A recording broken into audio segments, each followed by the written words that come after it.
আপনি কি জানেন আপনার মোবাইল থেকে যখন কোনো অ্যাপস আনইনস্টল করে দেন তখন কিন্তু সেটি পুরোপুরি আনইনস্টল হয় না, আপনার ফোনে হিডেন অবস্থায় থেকে যায়।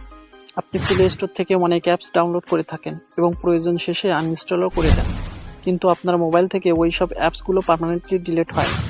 অ্যাপসগুলো পার্মানেন্টলি ডিলিট না হওয়ার কারণে আপনার ফোন অনেক গরম হয়ে যায়, হ্যাং করে এবং স্লো কাজ করে।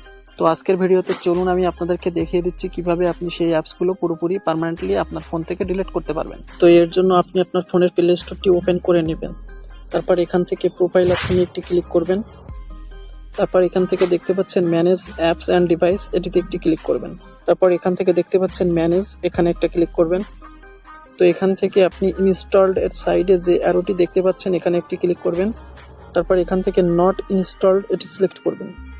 আপনার ফোন থেকে যেসব অ্যাপসগুলো আপনি আনইনস্টল করে দিয়েছেন সেসব অ্যাপসের লিস্ট এখানে আপনি দেখতে পাচ্ছেন।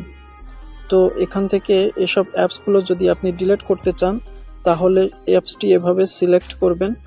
তারপর এখান থেকে কর্নারে ডিলিট অপশনে ক্লিক করবেন। তারপর এখান থেকে রিমুভ করে দেবেন, তাহলে এটি পার্মানেন্টলি ডিলিট হয়ে যাবে। That's it.